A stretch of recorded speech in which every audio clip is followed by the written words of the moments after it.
गुल्ली डंडा, मुंशी प्रेमचंद की नायाब कहानी, कालिंदी बडोला की जुबानी।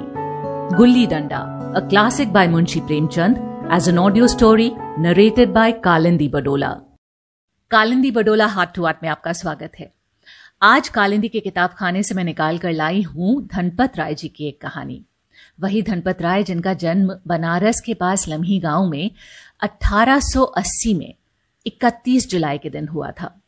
वही धनपत राय जिन्होंने 1907 के लगभग अपनी कहानियां छपवाना शुरू किया।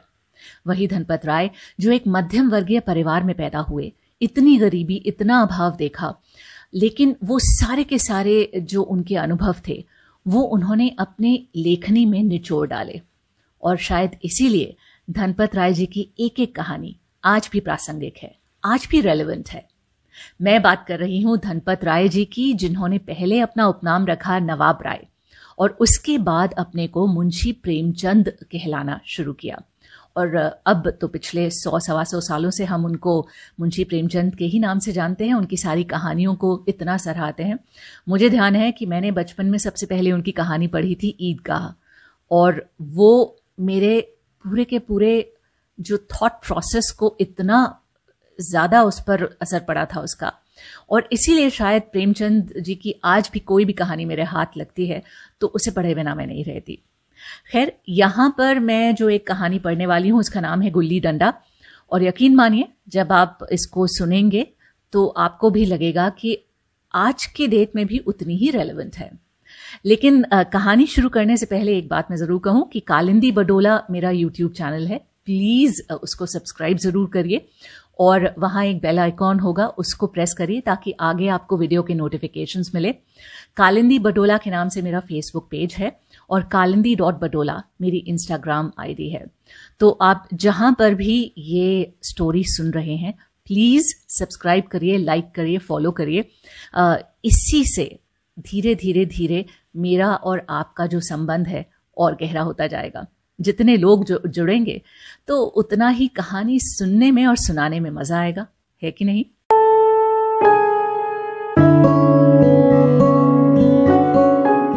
हमारे दोस्त माने या ना माने, मैं तो यही कहूंगा कि गुल्ली डंडा सब खेलों का राजा है। अब भी कभी लड़कों को गुल्ली डंडा खेलते देखता हूं तो जी लोटपोट हो जाता है कि इनके साथ जाकर खेलने लगूं। ना लॉन की जरूरत, ना कोर्ट की, ना नेट की, ना थापी की। मजे से किसी पेड़ की एक टहनी काट ली, गुल्ली बना ली और 2 आदमी भी आ गए तो खेल शुरू हो गया। विलायती खेलों में सबसे बड़ा ऐब है कि उनके सामान महंगे होते हैं। जब तक कम से कम 1 सैकड़ा ना खर्च कीजिए, खिलाड़ियों में शुमार ही नहीं हो सकते। ये गुल्ली डंडा है कि बिना हींग फिटकरी के चोखा रंग देता है। पर हम अंग्रेजी चीजों के पीछे ऐसे दीवाने हो रहे हैं कि अपनी सभी चीजों से अरुचि हो गई है। हमारे स्कूलों में हर एक लड़के से 3-4 रुपए सालाना केवल खेलने की फीस ली जाती है। किसी को भी यह नहीं सूझता कि भारतीय खेल खिलाएं जो बिना दाम कौड़ी के खेले जाते हैं। अंग्रेजी खेल उनके लिए हैं जिनके पास धन है। गरीब लड़कों के सिर क्यों ये व्यसन मरते हो? ठीक है, गुल्ली से आंख फूट जाने का भय रहता है, तो क्या क्रिकेट से सर फूट जाने का, तिल्ली फट जाने का, टांग टूट जाने का भय नहीं रहता? अगर हमारे माथे में गुल्ली का दाग आज तक बना हुआ है तो हमारे कई दोस्त ऐसे भी हैं जो थापी को बैसाखी से बदल बैठे। खैर, ये अपनी अपनी रुचि है। मुझे गुल्ली ही सब खेलों से अच्छी लगती है और बचपन की मीठी स्मृतियों में गुल्ली ही सबसे मीठी है। वो प्रातःकाल घर से निकल जाना, वो पेड़ पर चढ़कर टहनियां काटना और गुल्ली डंडे बनाना, वो उत्साह, वो लगन, वो खिलाड़ियों के जमघटे, वो पदना और पदाना, वो लड़ाई झगड़े, वो सरल स्वभाव जिसमें छूत अछूत, अमीर गरीब का बिल्कुल भेद न रहता था, जिसमें अमीराना चोंचलों की, प्रदर्शन की, अभिमान की कोई गुंजाइश ही नहीं थी। पिताजी चौके पर बैठ वेग से रोटियों पर अपना क्रोध उतार रहे हैं। अम्मा की दौड़ केवल द्वार तक है, लेकिन उनकी विचारधारा में मेरा अंधकारमय भविष्य टूटी हुई नौका की तरह डगमगा रहा है। और मैं हूं कि पदाने में मस्त हूं। ना नहाने की सुधि है, ना खाने की। गुल्ली है तो जरा सी, पर उसमें दुनिया भर की मिठाइयों की मिठास और तमाशों का आनंद भरा हुआ है। मेरे हमजोलियों में एक लड़का गया नाम का था। मुझसे 2-3 साल बड़ा होगा। दुबला लंबा, बंदरों की सी लंबी लंबी पतली पतली उंगलियां, बंदरों की सी चपलता और वही झल्लाहट। गुल्ली कैसी हो उस पर इस तरह लपकता था जैसे छिपकली कीड़ों पर लपकती है। मालूम नहीं उसके माँ बाप थे या नहीं, कहां रहता था, क्या खाता था, पर था हमारे गुल्ली क्लब का चैंपियन। जिसकी तरफ वो आ जाए उसकी जीत निश्चित थी। हम सब उसे दूर से आते देख उसका दौड़कर स्वागत करते थे और उसे अपनी गुइयां बना लेते थे। एक दिन हम और गया दो ही खेल रहे थे। वो पदा रहा था, मैं पद रहा था। मगर कुछ विचित्र बात है कि पदाने में हम दिन भर मस्त रह सकते हैं, पदना 1 मिनट का भी अखरता है। मैंने गला छुड़ाने के लिए सब चालें चली, जो ऐसे अवसर पर शास्त्र विहित ना होने पर भी क्षम्य है। लेकिन गया अपना दाव लिए बगैर मेरा पिंड ना छोड़ता था। अनुनय विनय का कोई असर ना हुआ। मैं घर की ओर भागा। गया ने मुझे दौड़कर पकड़ लिया और डंडा तानकर बोला, मेरा दाव देकर जाओ। पदाया तो बड़े बहादुर बनके, पदने की बेर क्यों भागे जाते हो? अब तुम दिन भर पदाओ तो मैं दिन भर पदता रहूं? हां, तुम्हें दिन भर पदना पड़ेगा। न खाने जाऊं न पीने जाऊं। हां, मेरा दाव दिए बिना तुम कहीं नहीं जा सकते। मैं तुम्हारा गुलाम हूं? हां, मेरे गुलाम हो। मैं घर जाता हूं, देखूं मेरा क्या कर लेते हो। अरे घर कैसे जाओगे, कोई दिल्लगी है? दाव दिया है, दाव लेंगे। अच्छा, कल मैंने तुम्हें अमरूद खिलाया था, वो लौटा दो। अब वो तो पेट में चला गया, तो निकालो पेट से। तुमने क्यों खाया मेरा अमरूद? अमरूद तुमने दिया तब मैंने खाया, तुमसे मांगने ना गया था। जब तक मेरा अमरूद न दोगे मैं दाव न दूंगा। मैं समझता था न्याय मेरी ओर है। आखिर मैंने किसी स्वार्थ से ही उसे अमरूद खिलाया होगा। कौन निस्वार्थ किसी के साथ सलूक करता है? भिक्षा तक तो स्वार्थ के लिए ही देते हैं। जब गया ने अमरूद खाया तो फिर उसे मुझसे दाव लेने का क्या अधिकार है? रिश्वत देकर तो लोग खून पचा जाते हैं। ये मेरा अमरूद यूं ही हजम कर जाएगा। अमरूद पैसे के 5 वाले थे, जो गया के बाप को भी नसीब ना होंगे। ये सरासर अन्याय था। गया ने मुझे अपनी ओर खींचते हुए कहा, मेरा दांव देकर जाओ, अमरूद समरूद मैं नहीं जानता। मुझे न्याय का बल था, वो अन्याय पर डटा हुआ था। मैं हाथ छुड़ाकर भागना चाहता था, वो मुझे जाने ना देता था। मैंने गाली दी, उसने उससे कड़ी गाली दी, और गाली नहीं 2-1 चांटा जमा दिया। मैंने उसे दांत काट लिया, उसने मेरी पीठ पर डंडा जमा दिया। मैं रोने लगा। अब गया मेरे इस अस्त्र का मुकाबला न कर सका और भागा। मैंने तुरंत आंसू पोंछ डाले, डंडे की चोट भूल गया और हंसता हुआ घर में जा पहुंचा।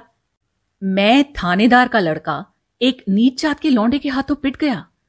ये मुझे उस समय भी अपमानजनक मालूम हुआ, लेकिन घर जाकर किसी से शिकायत नहीं की। उन्हीं दिनों पिताजी का वहां से तबादला हो गया। नई दुनिया देखने की खुशी में ऐसा फूला कि अपने हमजोलियों से बिछुड़ जाने का बिल्कुल दुख न हुआ। पिताजी दुखी थे, अब ये बड़ी आमदनी की जगह थी। अम्मा जी भी दुखी थी। यहां सब चीजें सस्ती थीं और मोहल्ले की स्त्रियों से घराव सा हो गया था। लेकिन मैं मारे खुशी के फूला ना समाता था। लड़कों से जीट उड़ा रहा था। वहां ऐसे घर थोड़े ही होते हैं, ऐसे ऐसे ऊंचे घर हैं कि आसमान से बात करते हैं। वहां के अंग्रेजी स्कूल में कोई मास्टर लड़कों को पीटे तो उसे जेल हो जाए। मेरे मित्रों की फैली हुई आंखें और चकित मुद्रा बतला रही थी कि मैं उनकी निगाह में कितना ऊंचा उठ गया हूं। बच्चों में मिथ्या को सत्य बना लेने की वो शक्ति है जिसे हम, जो सत्य को मिथ्या बना लेते हैं, क्या समझेंगे। उन बेचारों को मुझसे कितनी स्पर्धा हो रही थी। मानो कह रहे थे, तुम तो भाग्यवान हो भाई, जाओ, हमें तो इस उजड़ ग्राम में जीना भी है और मरना भी।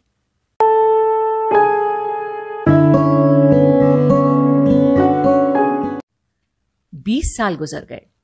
मैंने इंजीनियरिंग पास की और उसी जिले का दौरा करते हुए उसी कस्बे में पहुंचा और डाक बंगले में ठहरा। उस स्थान को देखते ही इतनी मधुर बाल स्मृतियां हृदय में जाग उठी कि मैंने छड़ी उठाई और कस्बे की सैर के लिए निकल पड़ा। आंखें किसी प्यासे पथिक की भांति बचपन के उन क्रीड़ा स्थलों को देखने के लिए व्याकुल हो रही थी, पर उस परिचित नाम के सिवा वहां और कुछ परिचित न था। जहां खंडहर था, पक्के मकान खड़े थे। जहां बरगद का पुराना पेड़ था, वहां अब सुंदर बगीचा था। स्थान का काया पलट हो गया था। अगर उसके नाम और स्थिति का ज्ञान न होता तो मैं इसे पहचान भी न सकता था। बचपन की संचित और अमर स्मृतियां बाहें खोले अपने उन पुराने मित्रों से गले मिलने को अधीर हो रही थी। मगर वो दुनिया बदल गई थी। ऐसा जी होता था कि उस धरती से लिपट कर रोऊं और कहूं, तुम मुझे भूल गई? मैं तो अब भी तुम्हारा वही रूप देखना चाहता हूं। सहसा एक खुली हुई जगह में मैंने 2-3 लड़कों को गुल्ली डंडा खेलते देखा। एक क्षण के लिए मैं अपने को बिल्कुल भूल गया कि मैं एक ऊंचा अफसर हूं, साहबी ठाट में, रौब और अधिकार के आवरण में। जाकर एक लड़के से पूछा, क्यों बेटे, यहां कोई गया नाम का आदमी रहता है?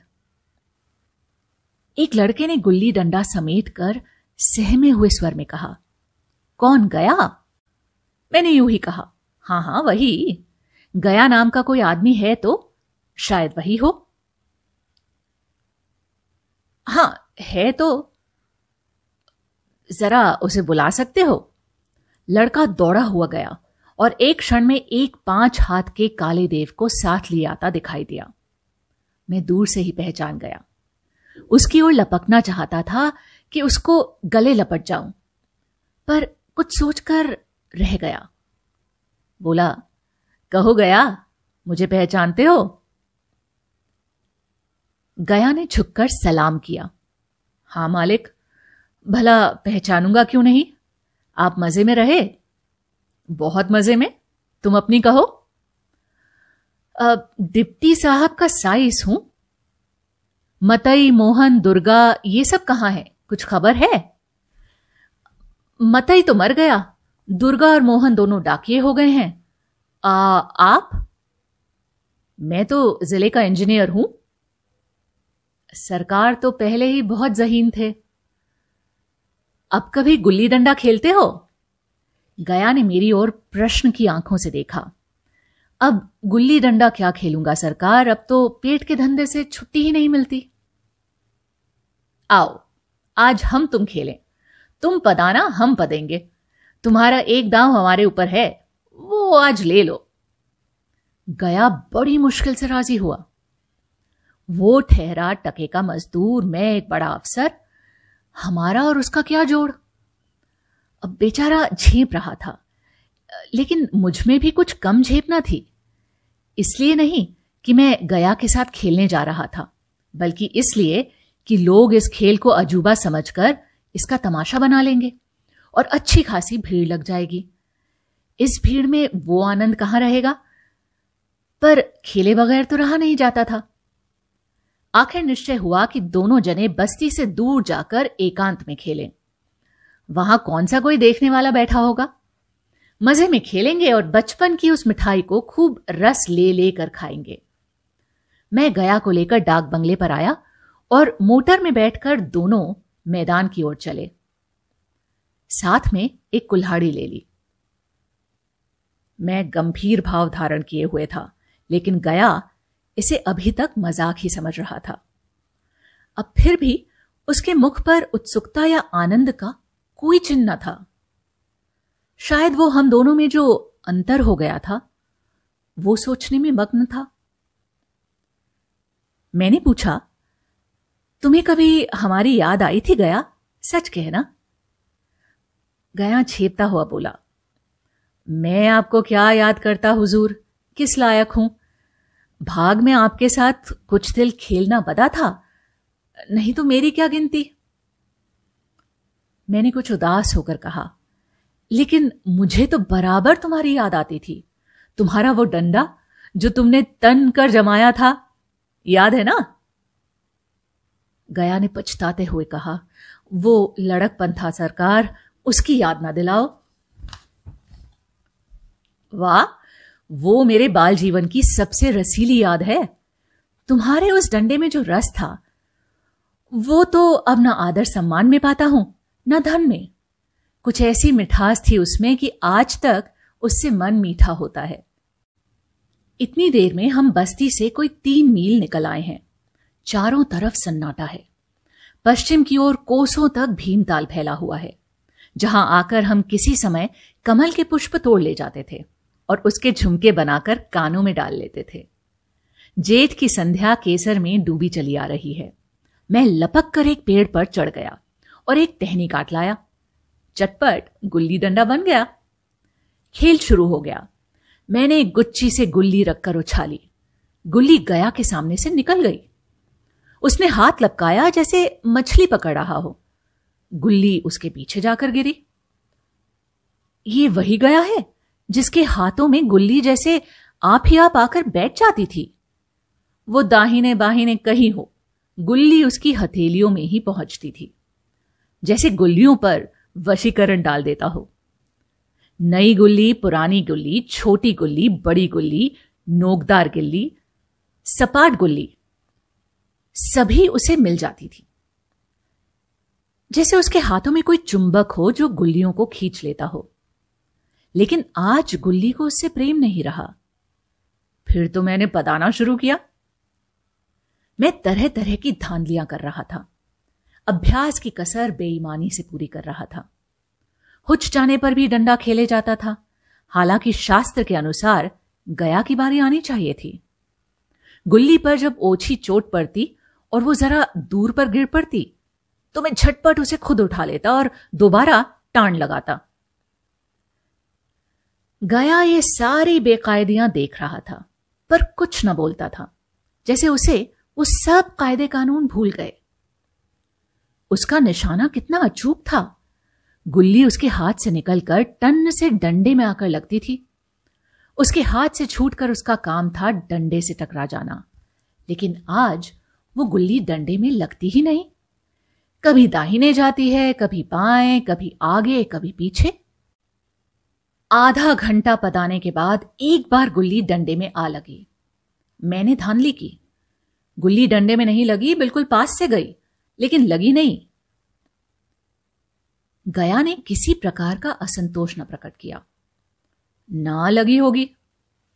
अब डंडे में लगती तो क्या मैं बेईमानी करता? नहीं भैया, तुम भला बेईमानी करोगे। बचपन में मजाल थी कि मैं ऐसा घपला करके जीता बचता। यही गया गर्दन पर चढ़ बैठता, लेकिन आज मैं उसे कितनी आसानी से धोखा दिए चले जाता था। गधा है, सारी बातें भूल गया। सहसा गुल्ली फिर डंडे में लगी और इतनी जोर से लगी जैसे बंदूक छूटी हो। इस प्रमाण के सामने अब किस तरह की धांधली करने का साहस मुझे इस वक्त भी ना हो सका। लेकिन क्यों ना एक बार सच को झूठ बनाने की चेष्टा करूं। मेरा हर्ज ही क्या है? मान गया तो वाह वाह, नहीं तो 2-4 हाथ पदना ही तो पड़ेगा। अंधेरे का बहाना करके जल्दी से गला छुड़ा लूंगा। फिर कौन दाव देने आता है? गया ने विजय के उल्लास में कहा, लग गई, टन से बोली। मैंने अनजान बनने की चेष्टा करके कहा, तुमने लगते देखा? मैंने तो नहीं देखा। टन से बोली है सरकार। और जो किसी ईंट में लग गई हो तो? मेरे मुख से यह वाक्य उस समय कैसे निकला, इसका मुझे खुद आश्चर्य है। इस सत्य को झुठलाना वैसे ही था जैसे दिन को रात बताना। हम दोनों ने गुल्ली को डंडे में जोर से लगते देखा था, लेकिन गया ने मेरा कथन स्वीकार कर लिया। हां, ईंट में ही लगी होगी, डंडे में लगती तो इतनी आवाज ना आती। मैंने फिर बदाना शुरू कर दिया, लेकिन इतनी प्रत्यक्ष धांधली कर लेने के बाद गया की सरलता पर मुझे दया आने लगी। इसलिए जब तीसरी बार गुल्ली डंडे में लगी तो मैंने बड़ी उदारता से दाव देना तय कर दिया। गया ने कहा, अब तो अंधेरा हो गया है भैया, कल पर रखो। मैंने सोचा कल बहुत सा समय होगा, ये न जाने कितनी देर पदाए, इसीलिए इस वक्त मामला साफ कर लेना अच्छा होगा। नहीं नहीं, अभी बहुत उजाला है, तुम अपना दाव ले लो, गुल्ली सूझेगी नहीं, कुछ परवाह नहीं। गया ने पदाना शुरू किया, पर अब उसे बिल्कुल अभ्यास न था। उसने 2 बार टांड लगाने का इरादा किया, पर दोनों ही बार हुच गया। 1 मिनट से कम में वो दाव पूरा कर चुका। बेचारा घंटा भर पदा, पर 1 मिनट में ही अपना दाव खो बैठा। मैंने अपने हृदय की विशालता का परिचय दिया। एक दाव और खेल लो, तुम पहले ही हाथ में हुच गए। अब नहीं भैया, अब अंधेरा हो गया है। तुम्हारा अभ्यास छूट गया क्या? कभी खेलते नहीं? खेलने का समय कहां मिलता है भैया। हम दोनों मोटर पर जा बैठे और चिराग जलते जलते पड़ाव पर पहुंच गए। गया चलते चलते बोला, कल यहां गुल्ली डंडा होगा, सभी पुराने खिलाड़ी खेलेंगे, आप भी आओगे? जब आपको फुर्सत हो तभी खिलाड़ियों को बुलाऊं। मैंने शाम का समय दिया और दूसरे दिन मैच देखने आया। कोई 10-10 आदमियों की मंडली थी। कई मेरे लड़कपन के साथी निकले। अधिकांश युवक थे जिन्हें मैं पहचान न सका। खेल शुरू हुआ। मैं मोटर पर बैठा बैठा तमाशा देखने लगा। आज गया का खेल, उसका वो नैपुण्य देखकर मैं चकित हो गया। टांड लगाता तो गुल्ली आसमान से बात करती। कल की सी वो झिझक, वो हिचकिचाहट, वो बेदली आज न थी। लड़कपन में जो बात थी, आज उसने प्रौढ़ता प्राप्त कर ली थी। कहीं कल इसने मुझे इस तरह पदाया होता तो मैं जरूर रोने लगता। उसके डंडे की चोट खाकर गुल्ली 200 गज की खबर लाती थी। पदने वालों में एक युवक ने धांधली की। उसने अपने विचार में गुल्ली लपक ली थी। गया का कहना था गुल्ली जमीन में लगकर उछली थी। इस पर दोनों में ताल ठोकने की नौबत आ गई। युवक दब गया। गया का तमतमाया हुआ चेहरा देखकर डर गया। अगर वो दब न जाता तो जरूर मारपीट हो जाती। मैं खेल में न था, पर दूसरों के इस खेल में मुझे वही लड़कपन का आनंद आ रहा था, जब हम सब कुछ भूलकर खेल में मस्त हो जाते थे। अब मुझे मालूम हुआ कि कल गया ने मेरे साथ खेला नहीं, सिर्फ खेलने का बहाना किया। उसने मुझे दया का पात्र समझा। मैंने धांधली की, बेईमानियां की, पर उसे जरा भी क्रोध ना आया, इसलिए कि वो खेल न रहा था, मुझे खिला रहा था, मेरा मान रख रहा था। वो मुझे पदाकर मेरा कचुम्बर नहीं निकालना चाहता था। मैं अब अफसर हूं, ये अफसरी मेरे और उसके बीच में दीवार बन गई है। अब मैं उसका लिहाज पा सकता हूं, अदब पा सकता हूं, साहचर्य नहीं पा सकता। लड़कपन था तब मैं उसका समकक्ष था। हम में उसमें कोई भेद न था। ये पद पाकर अब मैं केवल उसकी दया का योग्य हूं। वो मुझे अपना जोड़ नहीं समझता। वो बड़ा हो गया है और मैं छोटा हो गया हूं।